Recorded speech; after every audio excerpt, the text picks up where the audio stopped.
you know, between teaser trailers, countdown clocks, chair watch, we're almost a year out from Avengers Doomsday, and yet it somehow finds a way to keep itself at the center of the conversation. Now, granted, it's probably going to be the biggest movie we've had in years. Marvel has so much riding on this film. It's crazy. I don't think it's a big exaggeration to say it's kind of a make or break film for Marvel in many ways. But how big can this movie be has been a topic of conversation and some disagreement. There are people out there who think this could be on the level box office wise with movies like Avengers Infinity War and maybe even Avengers Endgame. Then you get more level-headed, intelligent people like me, hashtag sarcasm, who fully stands by the notions like, look, here's hoping the movie's amazing. It's going to do well, but do not expect a $2 billion film. I stand by that. I do not believe this is going to be a $2 billion film for a couple of very big reasons. Number one, unlike every other Avengers film, this film does not have momentum going into it. Sorry, it just doesn't. It does not have the momentum going into it that movies like Infinity War had going into it, that movies like Endgame had going. Hell, even movies like Age of Ultron had going into it. Those ones had like movie after movie after quality movie after quality movie after quality movie with high fan anticipation, everything leading into it. Doomsday doesn't have that. It just doesn't. I mean, that's not debatable. That's just a fact. It doesn't. And the second thing is that the fact that overall interest in the Marvel Cinematic Universe is not low, but that is lower than it has been in years past. And then thirdly, there are simply fewer people going to the movies today. And hopefully 2026 will start to turn that around. But there are fewer people going to the movies today than there were in years past. So I think Avengers Doomsday can be very big. I think it can be a huge hit. I think it can be a great runway leading into Secret Wars. And then who knows what that movie can do. But to say it's going to be a $2 billion film, I think is fiction. Fiction. Unrealistic fiction. But there are those who disagree with me. Outlets like these making predictions about 1.8, 1.9, maybe $2 billion, all these sorts of things. So an interesting thing happened to me yesterday. Through another friend of mine, I met a dude who works at one of these analytics agencies that will often track future performance. That includes long-range box office predictions. And we came around to the discussion of Avengers Doomsday. And I kind of gave him my pitch, said, I'm thinking 1.5 billion, 1.4, if it's really good, And he said, we believe it's going to be a $2 billion film. And I'm like, why? And I laid out those three things I just said, right? No momentum, overall enthusiasm for the universe isn't as high as it used to be, fewer people going. He says, that's all important information. It's almost like he patted me on the head. Like, oh, what an adorable little boy you are. He said, that's all really good information.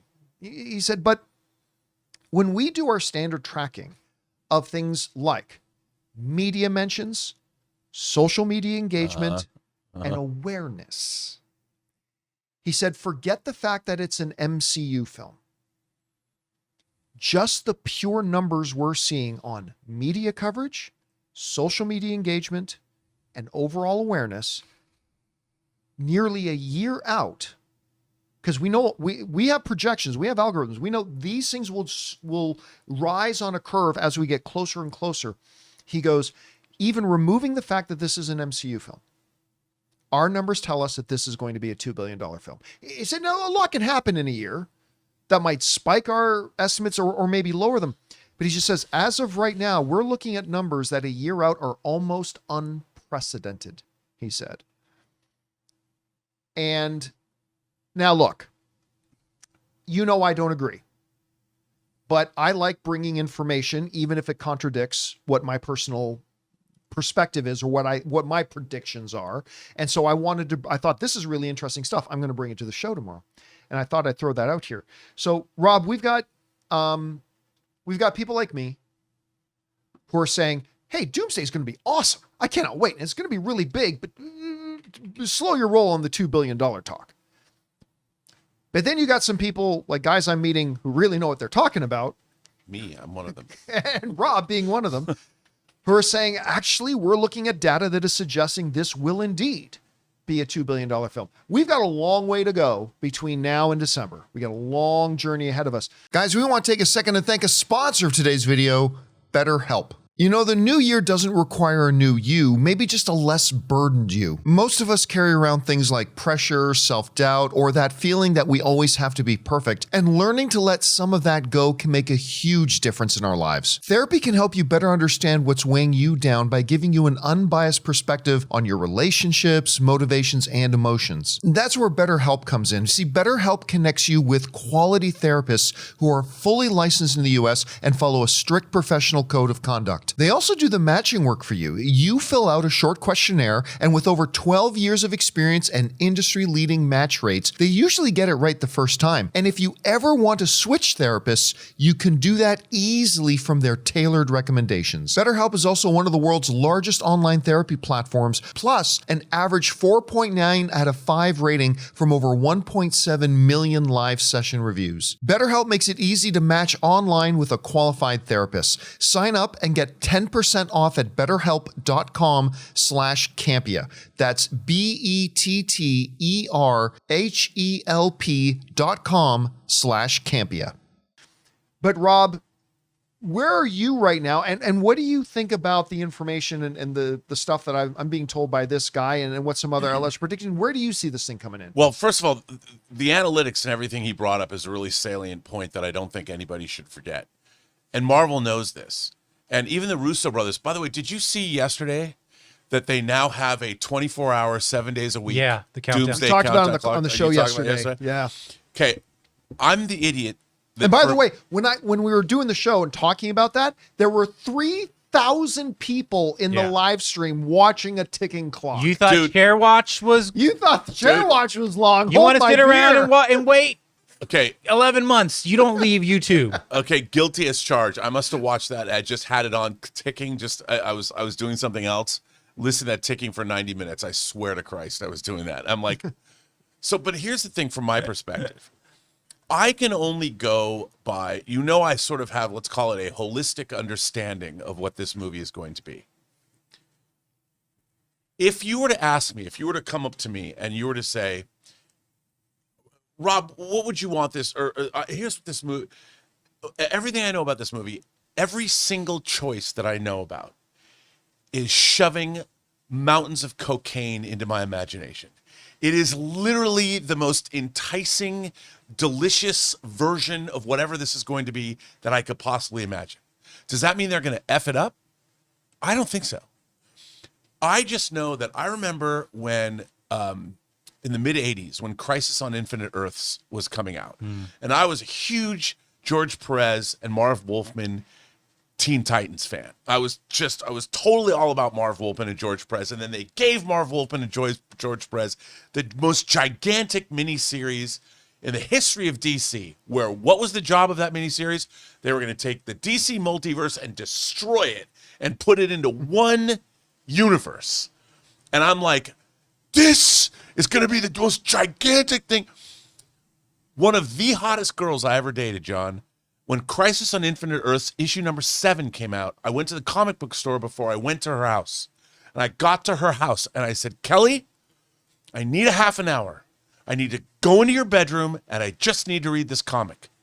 That's not how those sentences usually end, but that's cool. I know. But this is how excited I was. And this is for a comic book back in 1985 and 86. I can tell you right now that I feel the same way about this movie as I felt about the Crisis on Infinite Earths series. In Katie's bedroom. Before it came out. That was issue 7. I was so invested. And remember, it was a 12-issue miniseries. Issue 7 was the issue where Supergirl died. And I was like, Superman's holding her on the cover. And I'm like, we couldn't even go out. I was so wired and jacked. I'm like, I can't miss this. Kelly, I got to go read this. I can't. If I don't, I'm going to be thinking about what happened to Supergirl all night long. And this was an adult. Yeah, this was. Well, I was in college. But you weren't in junior high. No, I wasn't in junior high. We were in college. It was like 19. It was 80. It was 85. I feel the same way Kelly. about this movie as I do about Crisis on Infinite Earths in 85. I am vibrating with breathless anticipation because I know what we're going to get. And I know it's going to make $2 billion plus. I want to go bet right now. Isn't there one of those sites, those pop culture sites? I have one link on my phone. Polymarket or something. Whatever it is. I'm betting. I'm going all in. Now I'm already seeing all this. I get it. Look, I've hated or disliked. I love the Marvel Cinematic Universe up through Endgame or Far From Home. You know I do. I love it. I've been very disappointed, but I just don't care. I feel the way that I feel about the Marvel Universe that I feel about James Bond movies. About half of them are good. And I love James Bond movies. I'll go to this. The recent Marvel movies, about half of them have been good. Yeah. Yeah, that's what I mean. I'm talking about, but Bond movies. Yeah. But this, I got to tell you, dude, this movie, I want to buy a 70 millimeter print of it. I want to chop up the 70 millimeter print and snort it. Just to have it in myself. I want it to be a part of me. It's going to be that good. I'm telling you, it's going to be that good. Silence of a Lambs So, there. Here's the thing. So, like, And don't believe me. somebody was asking me, they said, well, if an analyst is telling you they think it's going to be $2 billion, why would you disagree? Well, because I've had disagreements with analysts before and been right. And we've seen sometimes analysts are wrong. I think but let me give you the biggest argument, the biggest data point that contradicts my position that I don't think it's going to hit 2 billion regardless of how good it is. Now, again, Secret Wars, totally different issue. Here's the biggest argument against me. When we were going into Deadpool and Wolverine, remember, there were a lot of people who were saying that's not going to make $1 billion. That's right. It's true. And my constant reply to people was, time out. We've seen that Deadpool 1 and Deadpool 2 both make between $700 and $800 million. And you don't think, this would always be my argument, you don't think that adding Hugh Jackman, which had been how do you say it, had been the Ryan Reynolds Hugh Jackman thing online had been the biggest thing online in years. They joked about it a lot in the original 2 Deadpool movies. And you don't think having Hugh Jackman coming out of retirement as Wolverine to come into this movie as Wolverine. Number 2, you don't think now that Deadpool is in the Marvel Cinematic Universe, which is something that the fans always wanted to have and all that kind of stuff. And you don't think that Deadpool right now is probably even more popular than it was than when the first 2 movies came out. I would say, you don't think all those things combined can make up the remaining just $200 million? The other Deadpool movies without all those things made close to 8. You don't think all those other things can get you just 2 more? Of course, all those things can get you just extra 2 more. So that's why I always said Deadpool and Wolverine will be $1 billion film. It exceeded that, made 1.3. I think that same argument can be made against me right now. Whereas I'm saying I don't really see it being a $2 billion film.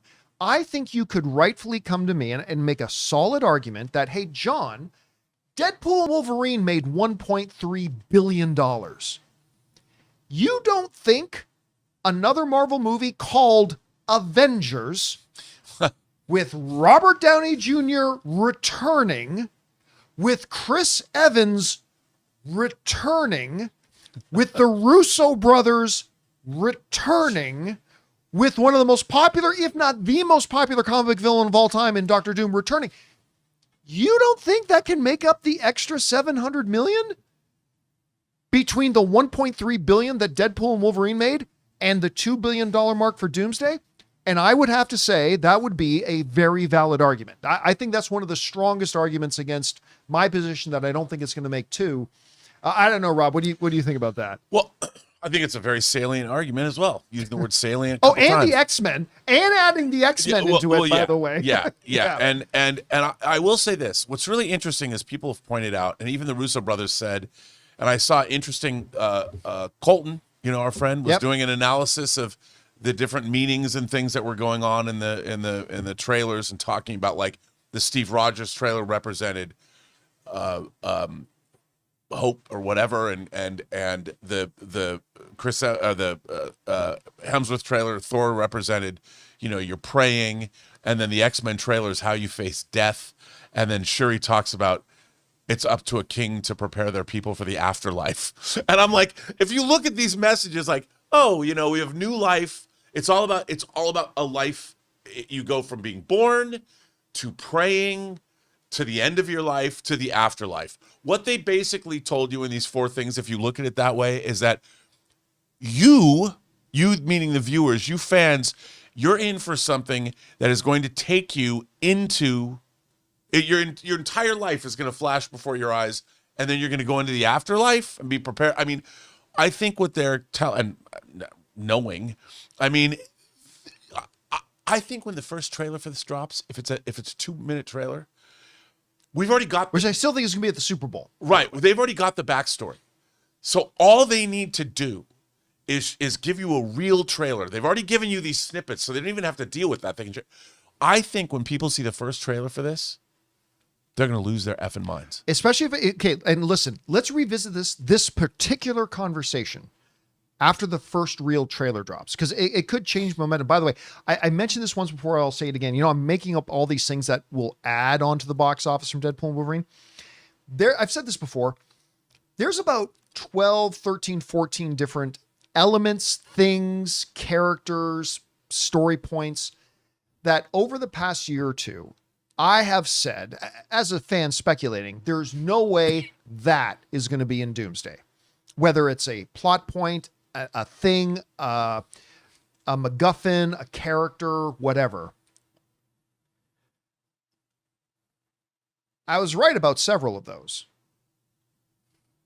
Many of them, most of them, I was right about. There are a couple I was very wrong about. And I think when people recognize the things I was wrong about being in there, I think that could boost it a bit too. And I also think that if you think about where the Marvel Cinema, first of all, they have said, and everyone's been pointing out, that this is a sequel to Endgame. They've made this a sequel to Endgame because they're, the last scene of Endgame was seeing Steve Rogers happily with Captain Carter in the past having his dance, and we know from earlier in the movie Endgame that he comes back as an old man. So you led the life that you wanted to live. Well, why don't you tell me about it? No, I don't think I will. Well, now we're going to see that, whatever that means in all of its, and I can just say, I don't think people are ready. I think this movie's going to take everything that I think this is only going to plus the entire Marvel Cinematic Universe. You know what I think of when I think about everything that's going to go into this movie? I think about that iconic Patton Oswalt speech on Parks and Rec. About then the Mandalorian wave glove comes out. I can just kind of see all that happening. Anyway, guys, question is for you. What do you think about this? The whole debate's going around right now of just how big will this movie be? I mean, we're going to have plenty of discussion about how good we think the movie will be or not. But how big do you think it would be? I still, with all those things I laid out, lack of momentum, MCU's in a different place right now than it was, fewer people going to movies, I don't think it's going to be a $2 billion film. There are a bunch of people out there who agree with me, but there's a bunch of people with some very solid arguments that disagree with me and think it will maybe even exceed that. However you guys feel about it, jump down to the comment section below and let us know your thoughts. Hey guys, thanks so much for watching this video. Make sure you like the video, leave a comment, and subscribe to our channel. And don't forget, we have a daily podcast called the John Campea Show podcast, available on Apple Podcasts, Spotify, or your favorite podcasting app of choice. Go and subscribe to it today so it'll be there when you need it.